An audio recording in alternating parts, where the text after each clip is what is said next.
This video was made possible by Dashlane. Try Dashlane for free on your first device by heading to dashlane.com/HAI.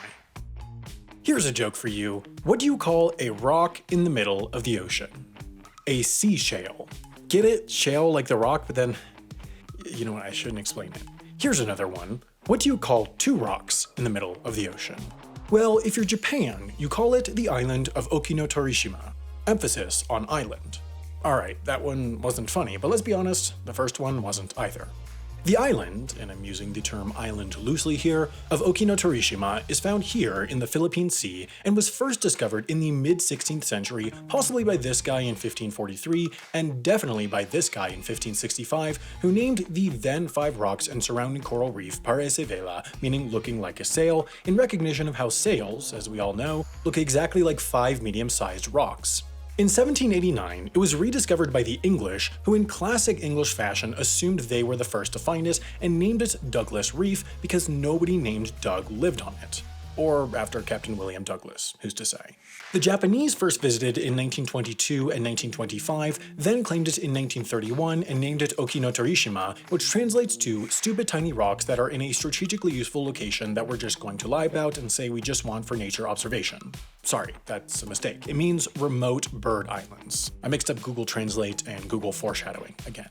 Anyways, because of Okinotorishima's strategic location between Taiwan and Guam, Japan wanted to build a military base on it, but to avoid controversy, they used a clever little technique called Lyon and said they were going to build a, quote, lighthouse and meteorological observation site. They began construction in 1939, but after a few years they had to stop because of a little conflict you probably haven't heard of called the Second World War, or as I call it, World War II to World II War. After the war, the rocks were given to the United States, adding to their rock collection, which includes Plymouth, Fraggle, and but in 1968, the US was busy with its national pastime of fighting wars and decided to re-gift them to Japan. Now, you might be wondering why the US would give up a valuable kind of island for no real reason, especially considering they've been holding on to useless islands like Baker, Howland, and Rhode for centuries. Well, the thing is, Okinotorishima didn't really become valuable until 1982 when the nations of the UN got together and wrote a convention on the law of the sea, which they could have called something cool like the Treaty of Versailles or something, but they instead decided to name the 1982 UN Convention on the Law of the Sea. Among other things, that convention laid out the rules of exclusive economic zones, or EEZs, which allow a country to claim all of the water within a radius of 200 nautical miles, or 370.4 kilometers, or 189,385.4 the rocks of their shores as their EEZs.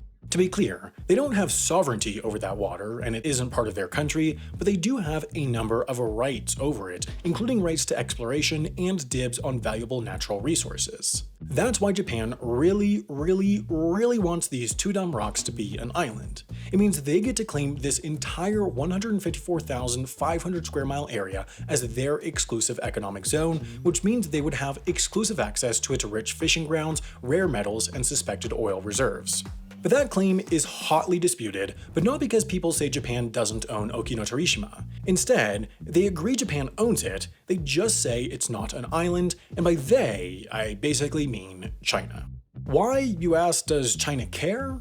Well, apart from China wanting to have a monopoly on dumb fake islands, if the US ever wanted to send military troops from Guam to Taiwan to do military stuff, China sure would love to be able to give them a super special surprise of a bunch of submarines in their way. But to do that, they need to make a map of the ocean floor, and they need surveys for that map, and they can't do those surveys in Japan's EEZ. Plus, there's oil there, which people tend to get mad about because, you know, oil. So you're probably wondering then, is Okinotorishima an island or not? And the answer is probably or not. You see, the UN Convention on the Law of the Sea specifically distinguishes between islands, which they define as, quote, a naturally formed area of land surrounded by water which is above water at high tide, and rocks which, quote, cannot sustain human habitation or economic life of their own and, quote, shall have no exclusive economic zone or continental shelf. These rocks can't really sustain human habitation or economic life on their own because, you know, they're rocks, but that hasn't stopped Japan from pouring an obscene amount of money into trying to convince people otherwise.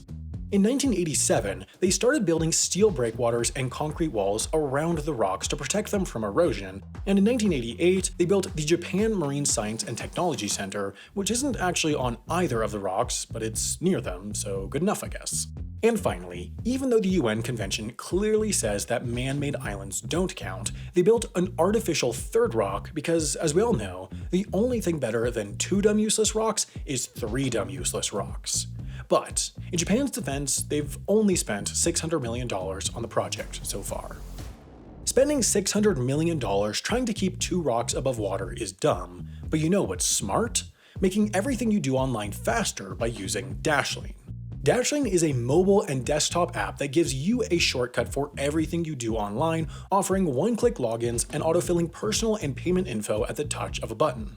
You know when you're ordering something online, you have to type in your credit card number, and then your shipping address, and then your billing address, and then you forget your password and have to recover it, and by that point you forget what you were even buying in the first place?